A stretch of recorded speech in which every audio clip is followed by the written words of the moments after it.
ಮತ್ತೊಂದು ಕಡೆ ವಿಧಾನ ಪರಿಷತ್ ಚುನಾವಣೆಯ ಕಣ ರಂಗೇರ್ತಾ ಇದೆ. ಇದು ಕೇವಲ ಸದಸ್ಯರ ಆಯ್ಕೆಯ ಚುನಾವಣೆಯಾಗಿ ಮಾತ್ರ ಈ ಬಾರಿ ನಾವು ಅದನ್ನು ನೋಡೋಕ್ಕಾಗಲ್ಲ. ಸಿಎಂ ಡಿಕೆ ಶಿವಕುಮಾರ್ ಹಾಗೆ ಕೇಂದ್ರ ಸಚಿವ ಎಚ್.ಡಿ. ಕುಮಾರಸ್ವಾಮಿ ಅವರ ನಡುವಿನ ಪ್ರತಿಷ್ಠೆಯ ಕಾಳಗವಾಗಿ ಮಾರ್ಪಡ್ತಾ ಇದೆ. ಒಂದು ಕಡೆ ಕಾಂಗ್ರೆಸ್ ತನ್ನ 5ನೇ ಅಭ್ಯರ್ಥಿಯನ್ನ ಗೆಲ್ಲಿಸೋದಕ್ಕೆ ಲೆಕ್ಕಾಚಾರ ಹಾಕ್ತಾ ಇದ್ರೆ, ಅತ್ತ ಬಿಜೆಪಿ ಹಾಗೆ ಜೆಡಿಎಸ್ ದೋಸ್ತಿಗಳು ಕೈ ಪಕ್ಷದ ಮತ ಬ್ಯಾಂಕ್ಗೆ ಕನ್ನ ಹಾಕಿ 3ನೇ ಅಭ್ಯರ್ಥಿಯನ್ನ ಗೆಲ್ಲಿಸುವ ತಂತ್ರ ರೂಪಿಸ್ತಾ ಇದ್ದಾರೆ.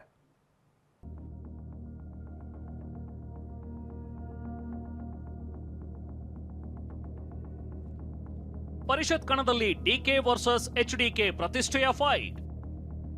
5ನೇ ಅಭ್ಯರ್ಥಿ ಗೆಲ್ಲಿಸಲು ಡಿಕೆ ಸ್ಕೆಚ್, ದಳಪತಿ ರಣವ್ಯೂಹ. ರಾಜ್ಯದಲ್ಲಿ ನಡೀತಾ ಇರೋ ವಿಧಾನ ಪರಿಷತ್ ಚುನಾವಣೆ ಪ್ರತಿಷ್ಠೆಯ ಕಣವಾಗಿ ಮಾರ್ಪಟ್ಟಿದೆ. ಕೇಂದ್ರ ಸಚಿವ ಕುಮಾರಸ್ವಾಮಿ ಮತ್ತು ಸಿಎಂ ಡಿಕೆ ಶಿವಕುಮಾರ್ ನಡುವೆ ಹೈ ವೋಲ್ಟೇಜ್ ಕದನ ಏರ್ಪಟ್ಟಿದೆ. 7 ಸ್ಥಾನಗಳಿಗೆ ನಡೆಯೋ ಪರಿಷತ್ ಚುನಾವಣೆಗೆ ಕಾಂಗ್ರೆಸ್ನಿಂದ 5, ಬಿಜೆಪಿ ಜೆಡಿಎಸ್ ದೋಸ್ತಿಗಳಿಂದ 3 ಅಭ್ಯರ್ಥಿಗಳು ಕಣದಲ್ಲಿದ್ದಾರೆ. ಹೀಗಾಗಿ 7 ಸ್ಥಾನಗಳಿಗೆ ನಡೆಯೋ ಚುನಾವಣೆಗೆ ದೋಸ್ತಿಗಳು 8ನೇ ಅಭ್ಯರ್ಥಿಯನ್ನ ಕಣಕ್ಕಿಳಿಸಿರೋದು ಮತ್ತಷ್ಟು ಕುತೂಹಲ ಕೆರಳಿಸಿದೆ. ಕಾಂಗ್ರೆಸ್ನ 5ನೇ ಅಭ್ಯರ್ಥಿಯನ್ನ ಸೋಲಿಸಲು ಪಣ ತೊಟ್ಟಿರುವ ದಳಪತಿಗೆ ಡಬಲ್ ಟೆನ್ಷನ್ ಎದುರಾಗಿದೆ. ಬಿಜೆಪಿ ಜೆಡಿಎಸ್ 3ನೇ ಅಭ್ಯರ್ಥಿ ಗೆಲ್ಲಲು 4 ರಿಂದ 5 ಮತಗಳ ಕೊರತೆ ಇದೆ. ಈ ಮತ ಕೈ ಪಕ್ಷದಿಂದ ಸೆಳಿಬೇಕು. ಹೀಗಾಗಿ ತೆರೆಮರೆಯಲ್ಲೇ ತಂತ್ರಗಾರಿಕೆ ನಡೀತಿದೆ. ಮತ್ತೊಂದೆಡೆ ಜೆಡಿಎಸ್ನಲ್ಲಿ ಶಾಸಕ ಜಿಟಿ ದೇವೇಗೌಡ ಮತ್ತು ಶಾಸಕ ಮಂಜುನಾಥ್ ಪಕ್ಷದಿಂದ ಅಂತರ ಕಾಯ್ದುಕೊಂಡಿದ್ದಾರೆ. ಹೀಗಾಗಿ ತಮ್ಮದೇ ಪಕ್ಷದ ಶಾಸಕರಿಂದ ಕಾಂಗ್ರೆಸ್ ಪರ ಅಡ್ಡ ಮತದಾನ ಆಗುವ ಆತಂಕ ಕೂಡ ಕುಮಾರಸ್ವಾಮಿಗೆ ಕಾಡಿದೆ. ಜಿಟಿಡಿ ಹಾಗೂ ಮಂಜುನಾಥ್ ಮನವೊಲಿಕೆ ಕಸರತ್ತು ಕೂಡ ನಡೀತಿದೆ.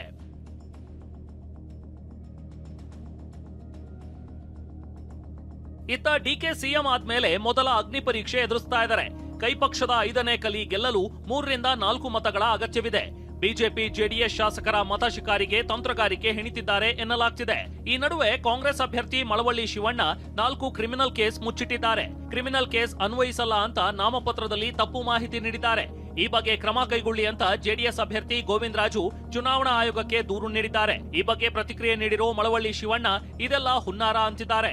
ಸನ್ಮಾನ್ಯ ಶಿವಣ್ಣ ಅವರು ಏನು ನಾಮಪತ್ರ ಸಲ್ಲಿಸಿದ್ದಾರೆ, ಅದರಲ್ಲಿ ಅವರು ತಮ್ಮ ವಿರುದ್ಧ ಇದ್ದಂಥ 4 ಕ್ರಿಮಿನಲ್ ಮೊಕದ್ದಮೆಗಳನ್ನು ಫಾರಂ 26ರಲ್ಲಿ ಅವರು ಅದನ್ನು ಡಿಸ್ಕ್ಲೋಸ್ ಮಾಡಬೇಕಾಗಿತ್ತು. ಆ ಕಾಲಮ್ಸ್ ಅಲ್ಲಿ ಅದನ್ನು ಅವರೇನು ಡಿಸ್ಕ್ಲೋಸ್ ಮಾಡದೆ ಮುಚ್ಚಿಟ್ಟು ಅನ್ವಯಿಸುತ್ತಿಲ್ಲ ಅನ್ನೋದನ್ನ ಅಲ್ಲಿ ಬರೆದು ಅವರು ನಾಮಪತ್ರ ಸಲ್ಲಿಸಿರೋದು ಗೊತ್ತಾಯ್ತು.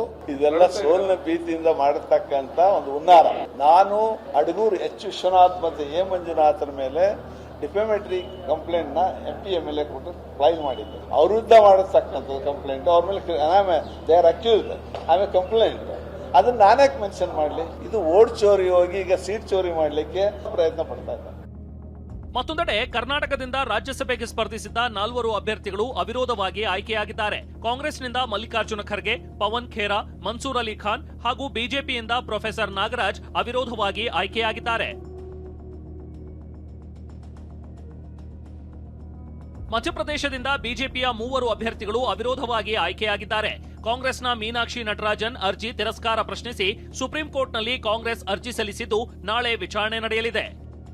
ಹರೀಶ್ ಜೊತೆ ಸುನೀಲ್, TV9 ಬೆಂಗಳೂರು.